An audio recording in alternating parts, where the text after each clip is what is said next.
Este tema seguramente ya lo vieron en sus cursos sobre todo de campos y ondas. Y vamos a ver el día de hoy, pues de manera muy general, estas ecuaciones de Maxwell en términos de lo que se requiere para antenas y sobre todo en términos de lo que establece justamente los libros de referencia. Como les comenté, básicamente vamos a utilizar el Balanis como libro de apoyo para el curso. Y pues lo que les voy a mostrar el día de hoy es justamente eso. Bueno, antes de pasar al repaso de las ecuaciones de Maxwell, voy a mostrarles qué es lo que tenemos en la unidad de Drive para que de alguna manera vean justamente lo que les puse en la liga que les mandé en el correo de presentación. En el correo de presentación les mandé una liga a una unidad de Drive y esta unidad de Drive pues ya están los libros ahí montados, ¿no?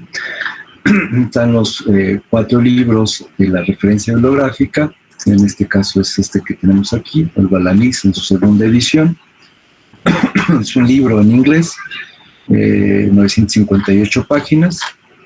Y pues por supuesto pues vamos a empezar desde el capítulo 1 y vamos a ir viendo cada uno de los capítulos, ¿no? Ya vimos de hecho parte del libro cuando vemos los tipos de antenas, los mecanismos de radiación a través de los circuitos equivalentes. Pero bueno, vamos a ir viendo un poquito más de esto, ¿no? El siguiente libro es el mismo de el Balanis, solamente que en su tercera edición, y pongo la tercera edición de este libro, sobre todo porque el capítulo 2 de este libro está más completo que en su segunda edición. Este libro en su tercera edición trae ejemplos más prácticos y claros sobre todos los parámetros de las antenas. Entonces, cuando veamos la próxima clase, los parámetros de las antenas, me parece que en un par de clases más veamos el tema de los parámetros de las antenas, bueno, pues vamos a ir viendo justamente el capítulo 2, pero del libro de su tercera edición. Bueno, el día de hoy, como vamos a ver las ecuaciones de Maxwell, necesitamos apoyarnos de otro libro de igualmente este señor Balanis. ¿Cuál es este? Bueno, estoy hablando básicamente de este libro que se llama Ingeniería en Electromagnetismo Avanzado. Bueno, este libro, que también es de este señor de Balanis, vamos a utilizar en primera instancia el capítulo 1, particularmente la sección 1.2. ¿Por qué va a ocurrir esto? Bueno, pues resulta que el libro de antenas no incluye todo el desarrollo de las ecuaciones de Maxwell. Sin embargo, este sí lo incluye. Y resulta que toda la notación que vamos a utilizar en el libro de antenas, bueno, pues este libro ya la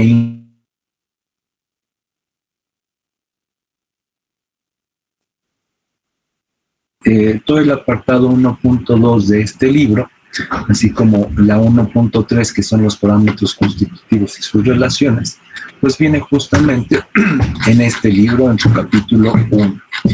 Entonces, solamente para que tengan la referencia de lo que vamos a ver el día de hoy en la clase, sale justamente de este libro, en el apartado 1.2 y 1.3, que son básicamente estas ecuaciones de Maxwell y su descripción de cada uno de estos parámetros, ¿no? Bueno.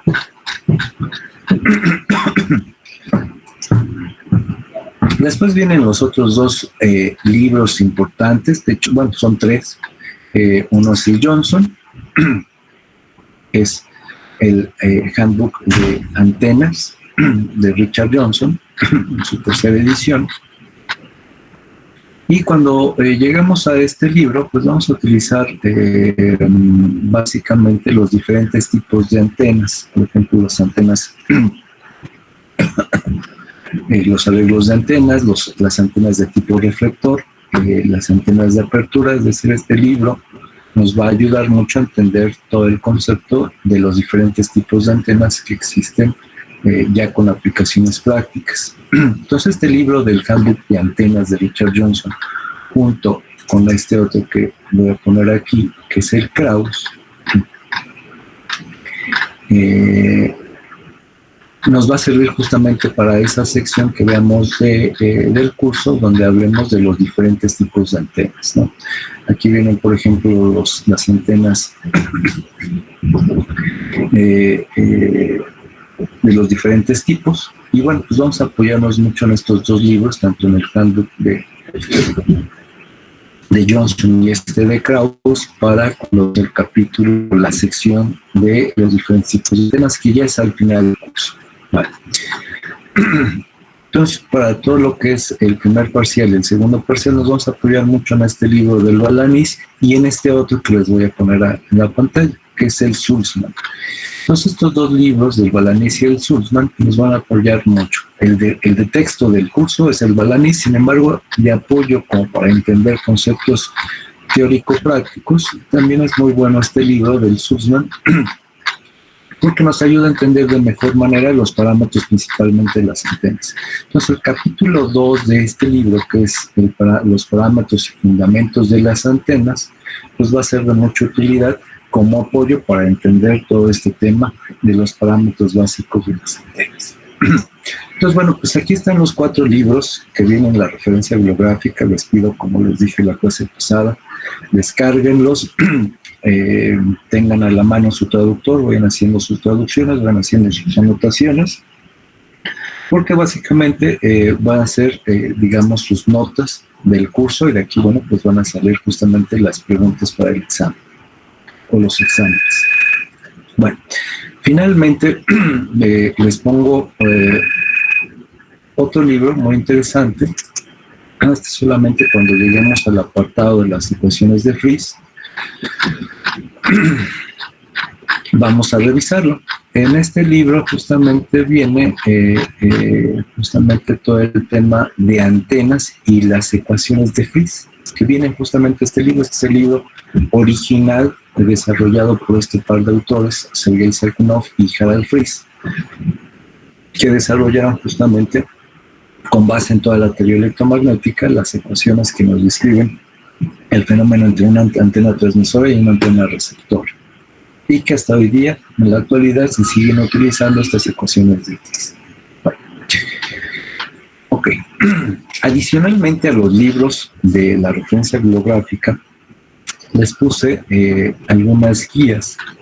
¿Cuáles son estas? Bueno, les puse esta guía para la instalación, descarga del software del MATLAB. Bueno, esto es para los estudiantes del Politécnico, de tal manera que esta versión de MATLAB es justamente para de tal manera que con su cuenta de correo electrónico, bueno, que lo pueden descargar e instalar. Bueno, aquí viene, digamos, cómo se sigue el procedimiento, y bueno, nada más echando un vistazo para que vean cómo descargarlo con su cuenta de PC. Les puse también otro par de archivos. Les voy a poner este otro en la pantalla. Se llama el MatCat Express. Es una versión de estudiante, una versión reducida del programa del MatCat, pero es más que suficiente para lo que vamos a utilizar durante las clases. Por supuesto, nos dan una versión gratuita de 30 días y posterior, bueno, pues se queda en la versión reducida, pero bueno, no importa, realmente lo que necesitamos para el curso se puede ejecutar con la versión reducida posteriormente. Entonces, lo único que tienen que hacer es registrarse y seguir las instrucciones que vienen justamente en la liga, esta que les pongo aquí en este PDF. Está la liga para que puedan descargarlo e instalarlo. Este va a ser muy importante porque voy a ponerles muchos ejemplos numéricos durante las clases, y estos ejemplos numéricos, bueno, que los voy a mostrárselos y a desarrollarlo justamente en este programa del MatCat, para que vean cómo se utilizan las fórmulas y las ecuaciones para hacer los cálculos de diferentes parámetros de las antenas, como es la resistencia de radiación, la potencia de radiación, la densidad de potencia, la intensidad, la directividad, la apertura, es decir, todos los parámetros de las antenas, utilizando las ecuaciones que vienen en el libro, ¿no? Entonces, vamos a transcribir en esencia las ecuaciones del libro en este programa y ponerles valores, de tal manera que podamos calcular de manera numérica esas ecuaciones que vienen en el libro. Y calcular, pues al fin, las intensidades de campo eléctrico y graficar, por ejemplo, los patrones de radiación, ¿no? Bueno, vienen muchos ejemplos aquí igual en la unidad de Dye para diferentes tipos de antenas. Y bueno, pues vamos a poder revisar todo esto a través de este programa que estoy mencionando del MatCat. Bueno, entonces, el último programa es el FECO. El FECO es básicamente un software para asimilar antenas y pues de alguna manera obtener los parámetros gráficos y simulaciones, por ejemplo el patrón de radiación en 3 dimensiones, y nos arroja muchos datos interesantes de una simulación de una antena.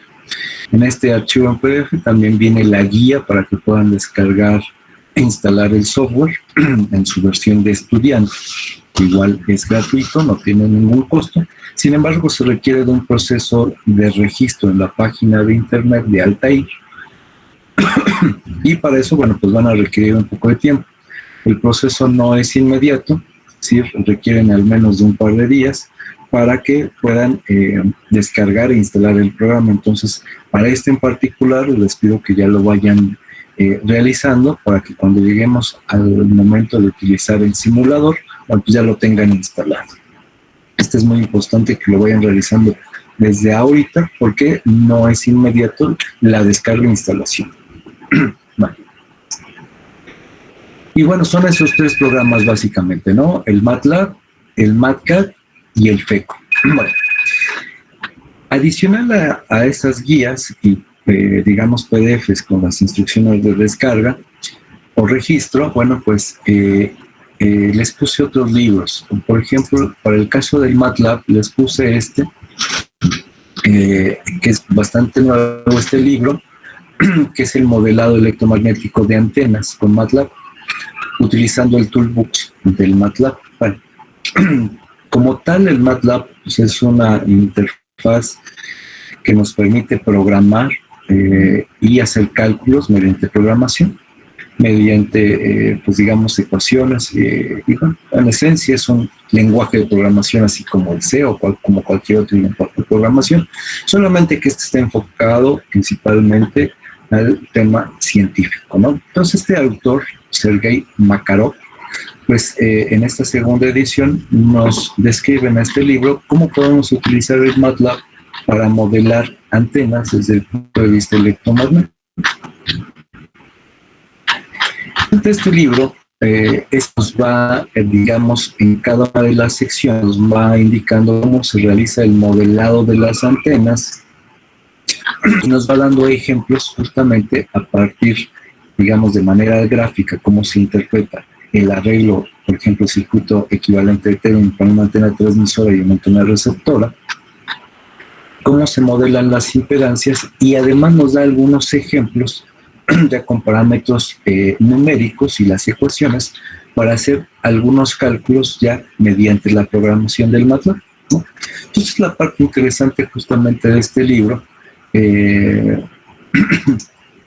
nos permite justamente ir aprendiendo a utilizar el MATLAB, pero no solamente aprender a utilizarlo, sino también hacer ya la aplicación, digamos, práctica para el tema del fenómeno de antenas, ¿no? Bueno, junto con este libro para el MATLAB de Sergei Makarov, les puse el manual de usuario del Toolbox de antenas de MATLAB, de tal manera que en esta guía de usuario pues les va dando muchos tips de cómo utilizar justamente el programa o los códigos que vienen en el MATLAB para hacer los cálculos, por ejemplo, de las impedancias, de los patrones de radiación, etc. De tal manera que este Toolbox y este manual de usuario del Toolbox nos va a permitir simular muchas cosas justamente en el MATLAB. Bueno, Entonces, con estos dos documentos, el guía de usuario del Toolbox de antenas del MATLAB y el libro de Sergei Makarov, bueno, pues van a poder aprender a utilizar el MATLAB para este tema del modelo de antenas desde el punto de vista electromagnético. Yo les pido que sean autodidactas. Como les mencioné, no vamos a tener mucho tiempo para detenernos en ciertos temas y voy a necesitar que vayan siendo autodidactas en el aprendizaje del uso del MATLAB. Para aquellos que no lo hayan utilizado, bueno, pues es buen momento para que lo vayan descargando y ya le vayan picando al programa, vayan haciendo algunos ejercicios para aprenderlo a utilizar. Por supuesto, cuando lleguemos a cada uno de las secciones del libro, que podamos hacer alguna simulación de MATLAB para el tema de las antenas, bueno, lo vayamos viendo y ya sepamos de qué estamos hablando y no me tengo que detener a explicar cómo se programa el MATLAB. Entonces, les pido que estos documentos del MATLAB los vayan descargando, lo vayan instalando y vayan siendo autodidactas en ese tema para que lo vayan aprendiendo a usar. Porque, por supuesto, cuando llegue el examen es posible que les deje algún ejercicio que realicen justamente en el programa. Bueno. Para el caso del FECO, les dejé otro libro. Este es otro que tenemos aquí. Este se llama Antena Analysis and Design utilizando FECO, que es un software de simulación electromagnética. Y al igual que el otro libro de Sergei Makarov para el MATLAB, este de FECO, pues justamente nos va ayudando igual para cada uno de los diferentes tópicos de antenas, nos va mostrando justamente cómo utilizar el software de simulación del FECO para hacer simulaciones de antenas. Bueno. Entonces, lo interesante de este libro es que de igual manera les va dando la parte teórica y les va dando, digamos, la parte práctica en el software. Voy a mostrar, por ejemplo, el capítulo 2, que es donde empieza justamente con la descripción del software. Les muestra justamente cómo se construye, por ejemplo, un dipolo de longitud finita, de dónde salen las ecuaciones, por ejemplo, este vector potencial magnético A, las distancias a donde se van a calcular los campos eléctricos, las distribuciones de corriente, y a partir de eso dice cómo obtener justamente las soluciones al patrón de radiación, ya sea en forma polar o en forma rectangular. Y no solamente eso, nos pone un ejemplo de cómo simular justamente una antena del tipo dipolo, ¿no? Entonces nos pone ahí los pasos de alguna manera que tenemos que seguir justamente para hacer una simulación de una antena. Y nos va indicando, digamos, en los menos, cómo adicionar variables, cómo adicionar la estructura de la antena, la longitud de la antena, cómo construirlo gráficamente en el ambiente del software para llegar justamente a un resultado como es el patrón de radiación o la distribución de corriente justamente en el dipolo. Entonces, bueno, como les mencionaba, este software pues lleva un tiempo para que lo puedan instalar. El fabricante y software tiene que hacer algunas verificaciones y por supuesto va a requerir también de su cuenta de correo electrónico institucional. Es decir, si utilizan su cuenta de correo electrónico personal, seguramente nunca les van a contestar, necesitan utilizar su cuenta de electrónico institucional. Para que vean que efectivamente se tratan de estudiantes, en este caso de ingeniería, de una universidad reconocida. Bueno, entonces, bueno, ahí les dejo estos libros, es un conjunto de libros bastante extenso, que vamos a estar utilizando a lo largo del curso y que va a ser importante que los tengan a la mano. Todos ellos, desafortunadamente, están en inglés, así que, como les dije en la clase pasada, necesito que tengan su traductor a la mano y vayan haciendo las traducciones de las secciones que vamos a ir viendo. Como sea, vamos a seguir el programa de estudios y ya van a saber de alguna manera cuál es el tema que vamos a ir viendo cada clase. Muy bien. ¿Qué más? Pues creo que es todo. Vienen algunos otros documentos interesantes. Vienen, por ejemplo, los programas de MATLAB del libro del Balanis, que se llama MATLAB Programs.rar. Viene una norma del IEEE con las definiciones normalizadas para las antenas. En algún momento vamos a utilizar esta norma para aprender algunos términos, particularmente cuando veamos la sección de los parámetros de las antenas, vamos a venir a esta norma para leer las definiciones de los parámetros de las antenas. Y me parece que es todo. Puse un ejemplo de un dipolo en el FECO. Y bueno, pues igual todos los ejemplos estos de cálculo de las ecuaciones que vienen en el Balanis, que vamos a ir viendo durante las clases. Bueno, entonces les dejé mucha información en esta unidad de Drive. Por favor, vayanla revisando, descarguen los libros, vayan teniéndolos a la mano, para que cuando veamos ya los ejemplos de las antenas, bueno, pues ya vayan teniendo el material necesario para realizar, en su caso, las tareas. ¿Alguna duda respecto de la unidad de Drive? No, profesor. No, profe.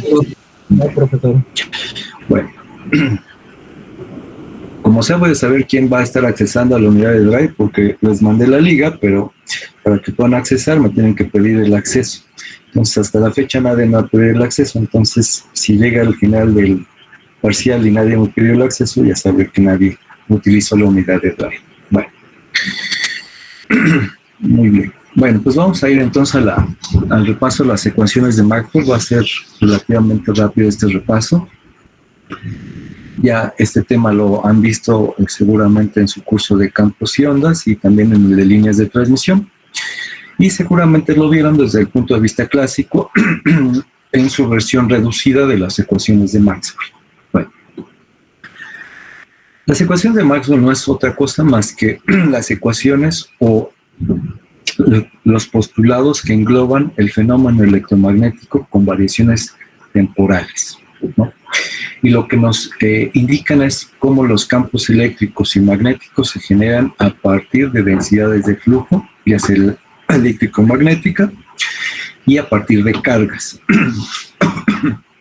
Y cada uno de estos postulados pues tienen su origen en la electrostática y en la magnetostática, es decir, sin variaciones en el tiempo. Entonces, estas ecuaciones de Maxwell tienen diferentes formas, se pueden escribir de diferentes formas, ya sea en forma diferencial, en forma integral, en forma armónica. Y cada una de ellas pues nos representa algo. Bueno, vamos a empezar con la forma diferencial de las ecuaciones de Maxwell y vamos a ver los 4 postulados. El primer postulado es el postulado de Faraday-Lenz. Y este postulado de Faraday-Lenz pues nos indica lo siguiente. Ahí está escrito, digamos, la definición general de este postulado. Dice, las fuentes generadoras de intensidad de campo eléctrico, este campo eléctrico, esta E, son producidas por las variaciones temporales de la densidad de flujo magnético. Entonces, esta densidad de flujo magnético, esta derivada parcial de B respecto de T, que son las variaciones temporales de densidad de flujo magnético, nos van a producir campo eléctrico. Entonces, ¿qué nos dice este postulado? Que cualquier variación de densidad de flujo magnético nos va a producir intensidad de campo eléctrico. Pero adicionalmente, bueno, eso es lo que nos decía el postulado original de Faraday, pero este señor de Lenz lo que hizo fue complementar este postulado mediante la inclusión del signo negativo, ¿no? Entonces, esa inclusión del signo negativo nos permite identificar que con variaciones temporales de densidad de flujo magnético con signo negativo nos van a producir una intensidad de campo eléctrico positivo. Y este es el primer postulado de las ecuaciones de Maxwell. El siguiente postulado nos habla del postulado de Ampère-Maxwell. Y igual, si se fijan, está partido en dos. Hay una parte que se refiere justamente a la parte de, que desarrolló este científico, Ampère. Y básicamente este postulado de Ampère está construido a partir justamente de estas corrientes de conducción, estas jotas. Y estas jotas dice en su forma de la electrostática y la magnetostática, nos dice que las corrientes conducidas nos van a producir intensidades de campo magnético, ¿no? Entonces estas intensidades de campo magnético van a ser producidas por corrientes conducidas, ¿no? Y esto es lo que nos decía originalmente el postulado de Ampère. En su forma, en la magnetostática, nos decía que todos los campos magnéticos eran producidos por corrientes conducidas. Sin embargo, no había variaciones en el tiempo, es decir, no había variaciones temporales. Entonces, variaciones temporales las introdujo Maxwell. Maxwell incluyó un parámetro que se llama corriente de desplazamiento. Esta corriente de desplazamiento, esta derivada parcial de D respecto de T, nos dice que estas variaciones temporales de densidad de flujo eléctrico, estas variaciones temporales de densidad de flujo eléctrico, también nos van a producir intensidades de campo magnético. Entonces, estas intensidades de campo magnético van a ser construidas a partir de las corrientes de conducción, las jotas, y de las variaciones temporales de densidad de flujo eléctrico. Entonces, básicamente lo que nos está diciendo es que va a haber dos tipos de corrientes: las corrientes conducidas, las jotas, más las densidades de flujo eléctrico con variación temporal, ¿no? Que son las famosas corrientes de desplazamiento. Bueno. Entonces, básicamente estos dos primeros postulados, si se fijan, son representaciones vectoriales. ¿De qué? Ya sea de campo eléctrico o de campo magnético, intensidad de campo eléctrico E o intensidad de campo magnético H. Sin embargo, como estamos hablando básicamente de cantidades vectoriales, pues tenemos que pensar entonces en términos de una representación en el espacio y tiempo, es decir, una representación espacial en X, Y y Z, en un espacio determinado, pero también en un tiempo determinado. Y por eso estas representaciones vectoriales, y el rotacional de E y el rotacional de H, siempre las tendremos que entender como un vector en el espacio en un tiempo determinado. Por eso está en términos de X, Y y Z. Y esto lo vamos a ver tanto para el campo eléctrico como para el campo magnético. Campo eléctrico E, campo magnético H. Vale. Después vienen los otros dos postulados importantes. Estamos hablando de los dos postulados de Gauss, el postulado de Gauss eléctrico y el postulado de Gauss magnético. Y aquí lo que nos dice básicamente el postulado de Gauss eléctrico, dice que las fuentes generadoras de campo eléctrico son las cargas. Y entonces nos dice básicamente que esta ρ o esta densidad de carga, ¿no? Estas cargas, nos van a representar, en este caso, intensidad de campo eléctrico. Este campo eléctrico es producido por las cargas. Pero además aquí hay algo muy interesante, que estas cargas van a estar siendo afectadas por el medio en el que esté justamente fluyendo o estén siendo almacenadas estas cargas. Y en este caso estamos hablando justamente de esta épsilon. Y esta épsilon básicamente lo que nos representa es la característica del dieléctrico donde está justamente la densidad de carga eléctrica. Y básicamente esta épsilon pues, nos va a describir el medio. Y aquí es donde llegamos a las condiciones de frontera. En su momento, cuando veamos ya los ejemplos, por ejemplo, del dipolo infinitesimal, vamos a ver justamente que el modelo de un dipolo infinitesimal justamente se refiere a la simulación de un capacitor, es decir, de un dipolo de placas paralelas con una densidad de flujo de cargas entre ellas alineadas de manera linealmente, que nos va a producir una intensidad de campo eléctrico. Y entonces cuando veamos estas dos ecuaciones, el de la ley de Gauss eléctrico y la ley de Faraday-Lenz, nos va a hacer mucho sentido en el hecho de que las cargas van a producir intensidad de campo eléctrico y las variaciones de densidad de flujo magnético también nos van a producir intensidad de campo eléctrico.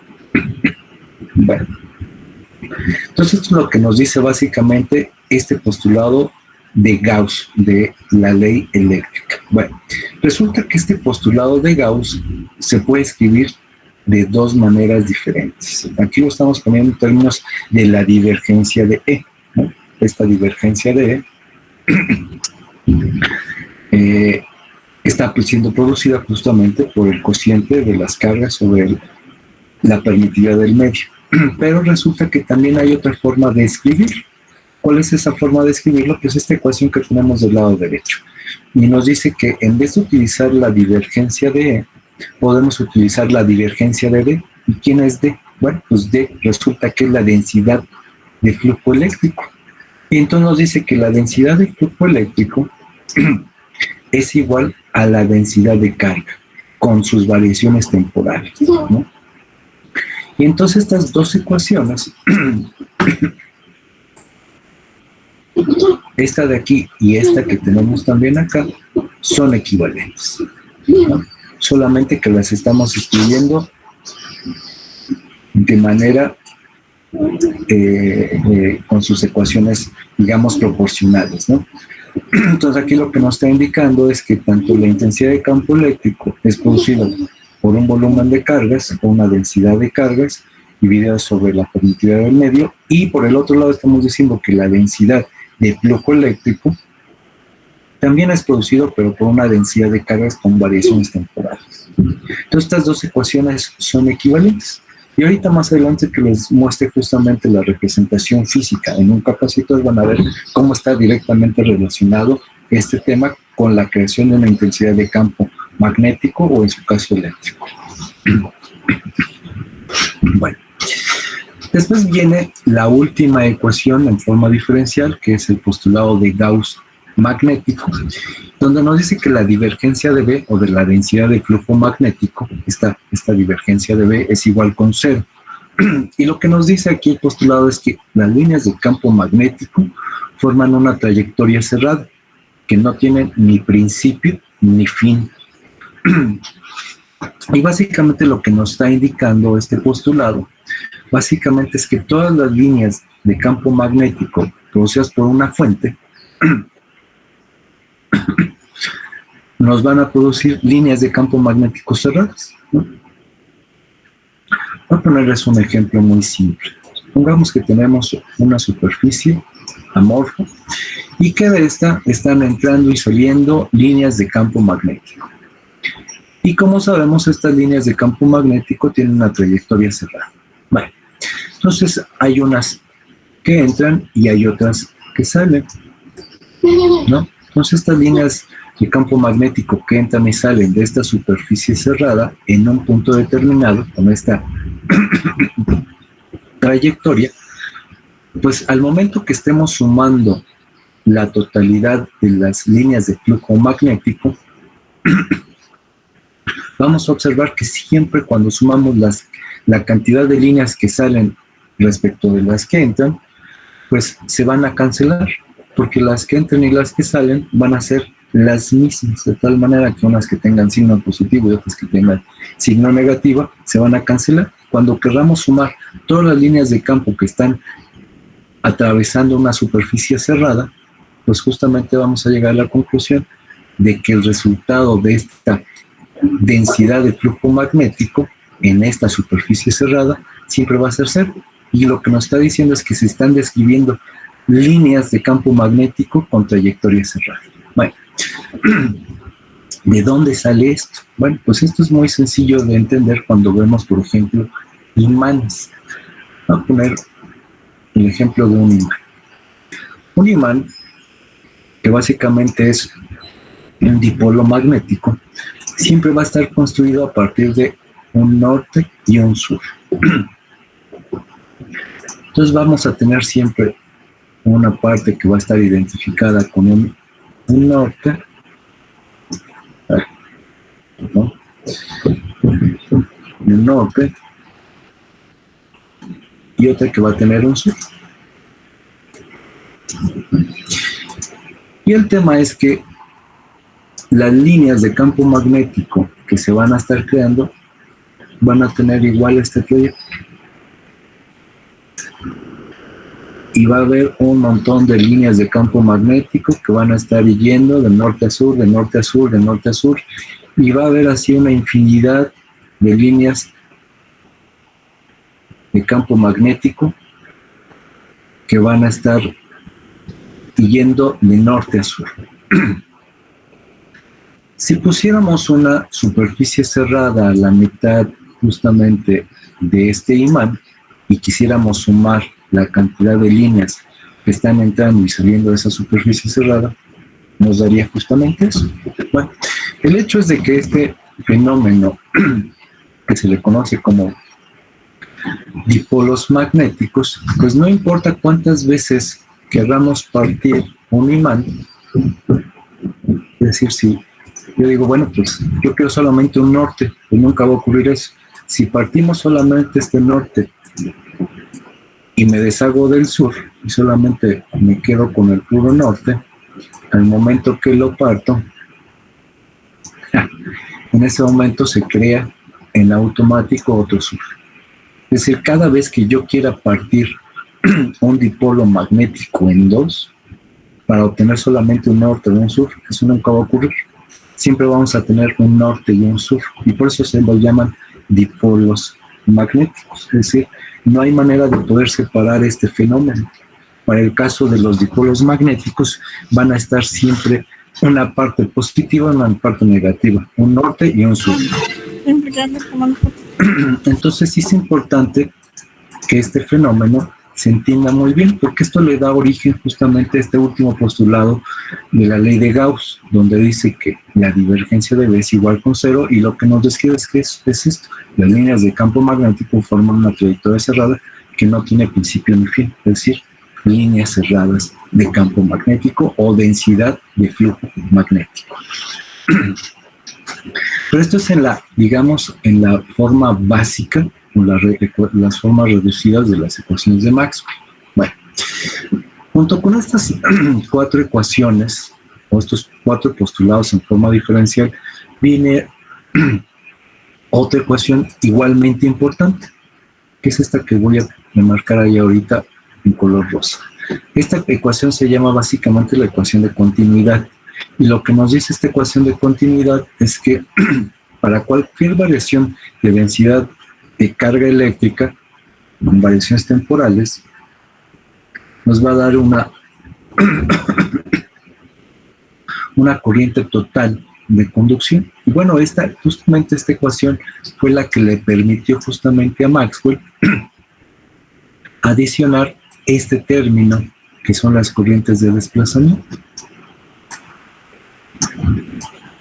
De aquí salió justamente este término de corrientes de desplazamiento. Maxwell se dio cuenta que si no se aplicaba correctamente las ecuaciones o a este postulado de Ampère-Maxwell, no se le aplicaba este término, no era posible dar cumplimiento a esta ecuación de continuidad. Y como no era factible, se tenía que adicionar este término.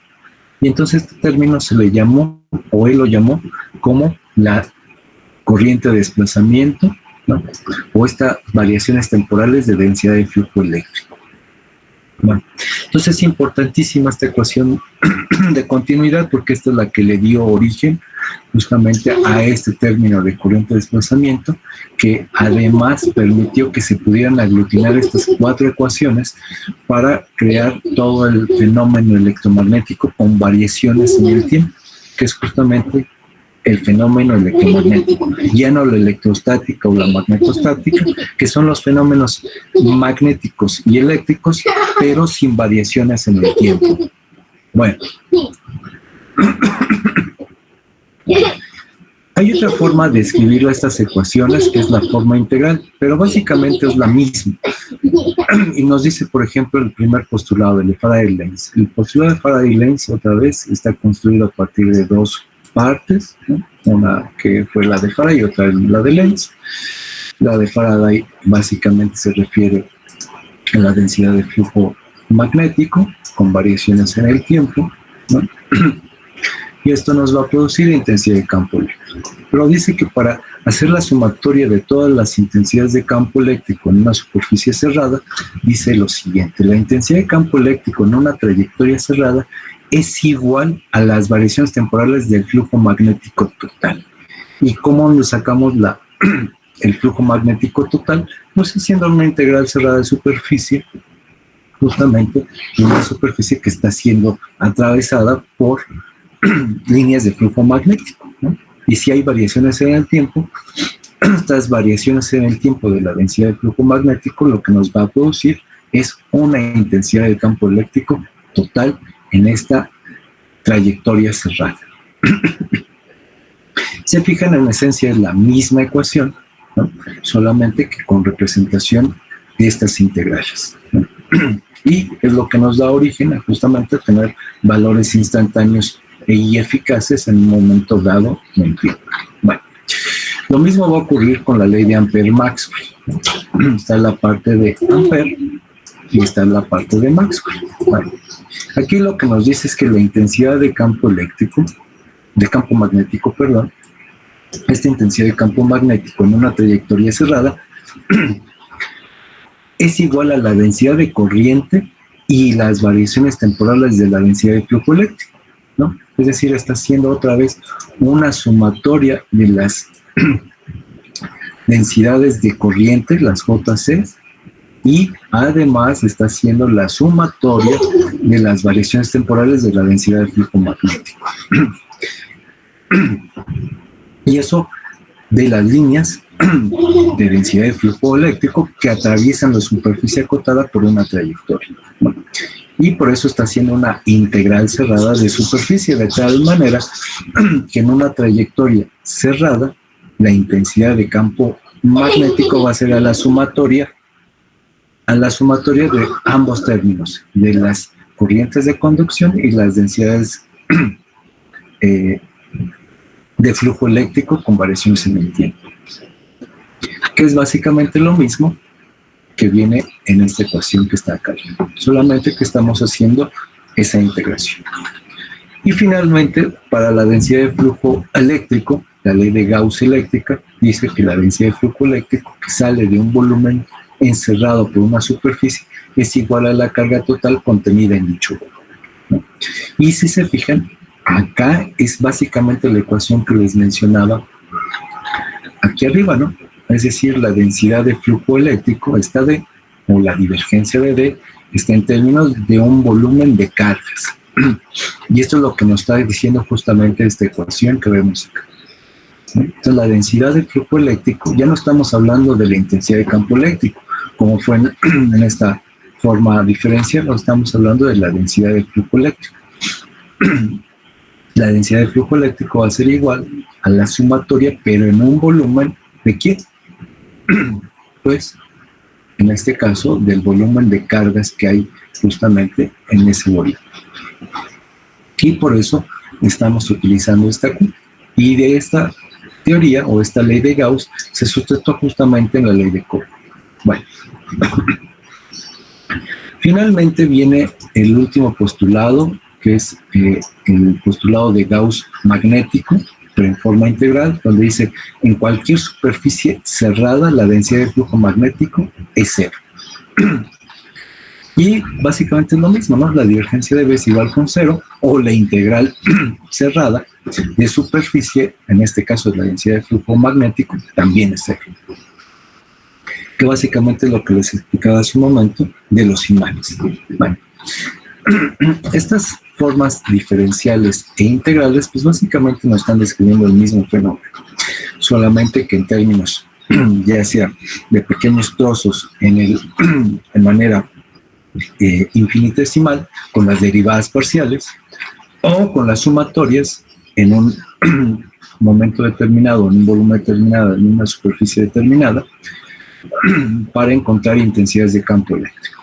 De nueva cuenta, todas ellas están en términos ya sea vectoriales o escalares. Las dos primeras, la de Faraday-Lenz en términos vectoriales, o las de Gauss, eléctrico y magnético, en términos escalares.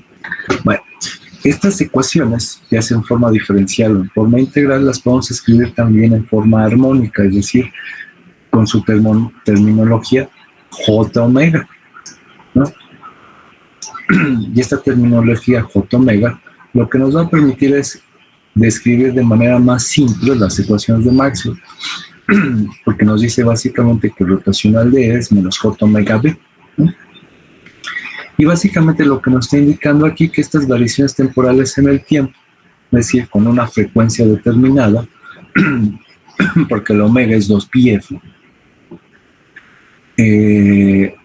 básicamente nos van a poder permitir calcular la intensidad de campo eléctrico a partir de la densidad de flujo magnético. Y lo mismo para la intensidad de campo magnético, rotacional de H es igual a menos J, es igual a J omega, densidad de flujo eléctrico, más JT. Bueno, si se fijan, básicamente lo que estamos haciendo es escribirlo en forma armónica. La forma armónica nos permite calcular de manera más sencilla las ecuaciones de Maxwell. Sin embargo, aún así necesitamos las condiciones de frontera para conocer cómo se comporta B o cómo se comporta D en un momento determinado en una interfase determinada. Bueno. Para esto, bueno, pues nos lleva a las ecuaciones constitutivas. Estas ecuaciones constitutivas, si se fijan, de estas que tenemos aquí o de estas que tenemos acá, nos llevan a estas. Y lo más interesante es que aquí nos indica que la densidad de flujo eléctrico es igual a la intensidad de campo eléctrico multiplicado por un término del medio donde se está propagando la onda electromagnética. En este caso, la épsilon. ¿La épsilon quién es? La permitividad del medio, ¿no? Entonces, la densidad de flujo eléctrico va a ser igual a la permitividad del medio multiplicado por la intensidad de campo eléctrico. O viceversa, la intensidad de campo eléctrico va a ser igual al cociente de la densidad de flujo eléctrico sobre la permitividad del medio. Entonces, aquí es donde encontramos justamente esta dependencia justamente del medio donde está propagando la onda electromagnética. No solamente ocurre para campo eléctrico, sino también para campo magnético, ¿no?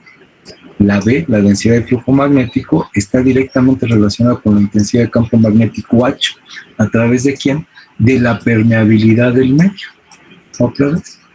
Se fijan, si el medio tiene una permeabilidad alta, bueno, pues afectará directamente la densidad de flujo magnético, ya que es directamente proporcional. Entonces, aquí es importante entender que cuando veamos estos, o podamos utilizar estas ecuaciones, es que necesitamos un medio isotrópico sin variaciones y que tenga las mismas características en todo el espacio donde se está propagando la onda electromagnética, y en esos casos estas ecuaciones van a ser válidas, ¿no? Bueno. Se nos está acabando el tiempo de esta sesión del Meet. Voy a dejar de presentarles aquí y les voy a pedir que nos pasemos a la sala alterna.